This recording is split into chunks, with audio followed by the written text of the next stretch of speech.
কবি সুকুমার রায়ের কবিতা জীবনের হিসাব।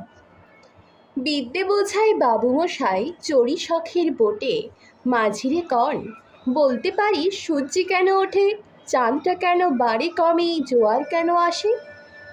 বৃদ্ধ মাঝি অবাক হয়ে ফেল ফেলিয়ে হাসে।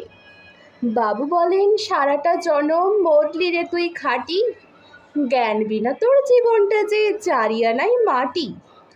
খানিক বাদে কহেন বাবু, বল তো দেখি ভেবে, নদীর ধারা কেমনে আসে পাহাড় হতে নেবে। বল তো কেন লবণ পোড়া সাগর ভরা পানি।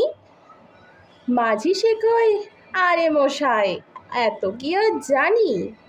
বাবু বলেন, এ বয়সেও জানিস নেও তা কি, জীবনটা তোর নেহাত খেলো অষ্ট আনায় ফাঁকি।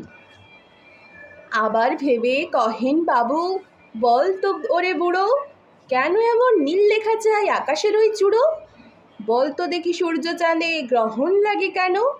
বৃদ্ধ বলে, আমায় কেন লজ্জা দিয়েছেন হেন। বাবু বলেন, বলবো কি আর বলবো তোরে কি তা, দেখছি এখন জীবনটা তোরে 12 আনায় বৃথা। খানিক বাদে ঝড় উঠেছে, ঢেউ উঠেছে ফুলে, বাবু দেখেন নৌকোখানি ডুবলো বুঝি তুলে।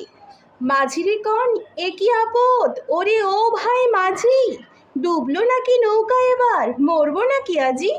মাঝি শোধায়, সাঁতার জানো। মাথা নাড়েন বাবু। মূর্খ মাঝি বলে, মশাই এখন কেন কাবু, বাজলে শেষে আমার কথা হিসেব করো পিছে, তোমার দেখি জীবনখানা 16 আনায় নিচে। নমস্কার।